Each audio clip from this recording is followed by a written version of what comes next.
This is Gary Geiman with the Dominate the Day podcast. The purpose of this podcast is to help you get 1% better in your business, provide clarity, and give you some ideas that will help you grow your business. If you're ready to dominate the day, let's go. Dominate the day, that's what we're about to do. If you don't want to dominate, then this podcast ain't for you. But if you are, then keep listening, cause every single damn day, the mission is to dominate. You already know we're here to dominate the day. So if you want to dominate every day, then let's go, it's time to grow. This is another episode of Dominate the Day. Hey, what's going on? It's Gary Geiman with Dominate Partners. It's that time. You know what time it is. It's time to dominate the day. I've talked the last two episodes about the struggle small business owners face. We talked about customer acquisition and brand awareness. Today, I want to spin it a little bit further. I want to talk about building your own list and building your list. Look, social media is great, but what if it is taken away from you? I've been put in Facebook jail. I've been shadow banned on Instagram and Facebook where my reach isn't as far as it could be. I think I got like 30-something thousand followers on Instagram, 10,000 plus followers on Facebook, and my reach gets limited. I'll put a post out and 2 people will see it. It's crazy, you know? So what do you do? What do you do to improve your reach? You build an email list is what you do. You build a list of prospects that you can help move along the buyer journey to eventually become your customer. In order to get someone to buy from you, you need to build know, like, trust. And you build that through constant and consistent communication and nurturing, staying top of mind, continuously providing value. Look, people think, oh, I'm going to send an email out and ask them to buy. No, you're going to send an email out and give them value. An email is still ranked as the most effective marketing channel. For every $1 you spend on email marketing, you can expect a return of $35 to $40. Boom. $1, $35 to $40. And 59% of consumers say that marketing emails directly influence their purchasing decisions. So for those people who say email is dead, they are wrong.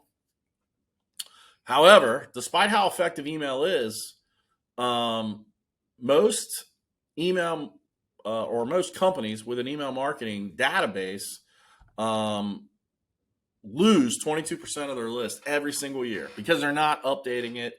They're not adding to it. They're not doing data hygiene to add. And you need to work on building a list. And here's the key too. Like, building a list is not buying a list. Look, I like to buy a list to use for social media audiences, sometimes cold email, but that is not your buying list. That is not the people that want to buy from you. So you have to nurture that differently than people that can buy from you. So instead of buying lists, how do you build a list? Well, an opt-in email list is subscribers who voluntarily give you their information. So if you have a newsletter or a blog, you can push that. And then start nurturing your relationship with communication. And when someone opts into getting that blog or that information, that should capture their email address. You can leverage social media platforms. That's a great way. Provide content that is enticing and people want to continue to see your content. So give them a way to provide an email. Provide a playbook or an ebook that they need.